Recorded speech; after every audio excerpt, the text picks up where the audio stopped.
चिराग पासवान बिहार की राजनीति के ऐसे चिराग बन चुकी हैं जिन्हें कोई भी आंधी या तूफान आसानी से बुझा नहीं सकती, चाहे वो तेजस्वी यादव हो या उनके अपने चाचा पशुपति कुमार पारस हो। चिराग को मात देना आसान नहीं होगा। चिराग पासवान का आत्मविश्वास चरम पर है। लोकसभा चुनाव में 100% प्रदर्शन करने के बाद चिराग सभी विधानसभा चुनाव को लेकर भी बड़ा ऐलान कर चुके हैं। चिराग का ये ऐलान सहयोगी और विपक्षी पार्टियों में हड़कंप मचा चुका है। जहां बीजेपी और राजद हार की समीक्षा कर रहे हैं, वहीं चिराग और उनकी पार्टी विधानसभा चुनाव के लिए बिगुल फूंक रहे हैं। सुनिए चिराग पासवान ने क्या कहा। और इसलिए भी आज से ही पार्टी का हर एक कार्यकर्ता, आप लोग जब जिस भी गांव में जाएं, जिस भी व्यक्ति से मिले, आप सब चिराग पासवान बनकर हर उस व्यक्ति को 28 नवंबर को पटना के गांधी मैदान में आने के लिए आप लोग आमंत्रित करना शुरू कर दो।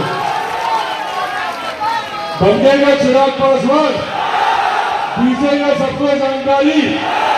ऐतिहासिक कार्यक्रम गांधी मैदान में होगा, उसके लिए हर किसी को चिराग पासवान बनकर अपनी भूमिका निभानी होगी। बनेंगे चिराग पासवान?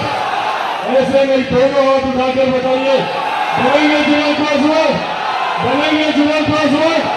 बनेंगे चिराग पासवान? बनेंगे चिराग पासवान? साथियों, आप लोगों की ये ताकत, आप लोगों का ये उत्साह मुझे लड़ने की ताकत देता है, मुझे शक्ति देता है। आप लोगों का बस ये उत्साह हमेशा ऐसे ही बनाए रखिएगा। बाकी मेरे नेता, मेरे पिता आदरणीय रामविलास पासवान जी का आशीर्वाद है। और जैसा मैंने हमेशा कहा कि मैं शेर का बेटा हूँ, मैं झुकूंगा, मैं टूटूंगा।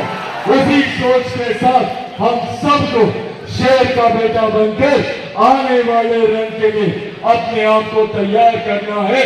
न सिर्फ बिहार की जनता बल्कि देश की जनता भी हम लोगों का साथ देने के लिए तैयार है।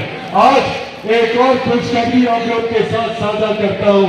पूर्वोत्तर के राज्यों में, जहाँ नागालैंड में हम लोगों के 2 विधायक जीतकर आए थे, वहीं पर काउंसलर का भी चुनाव हो रहा था। और उस काउंसलर के चुनाव के परिणामों में हम लोगों ने नागालैंड में 2 काउंसलर वहां पर भी हम लोगों ने जीतने का काम किया है। ये भी आप लोगों की जीत है, इसके लिए भी आप सबको बहुत बहुत बधाई।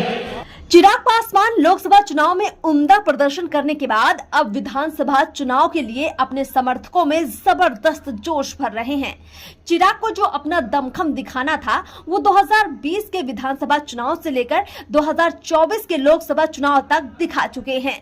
चिराग की ताकत से नीतीश कुमार से लेकर नरेंद्र मोदी तक वाकिफ हैं। अब चिराग को विधानसभा चुनाव में 2005 जैसी सफलता पाने के लिए कमर कसनी है।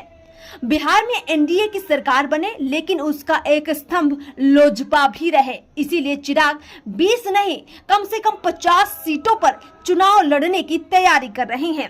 बहरहाल देखना ये होगा कि चिराग पासवान की इस तैयारी को बीजेपी की तरफ से कितना समर्थन मिलता है। देखते रहिए पीओ भारत।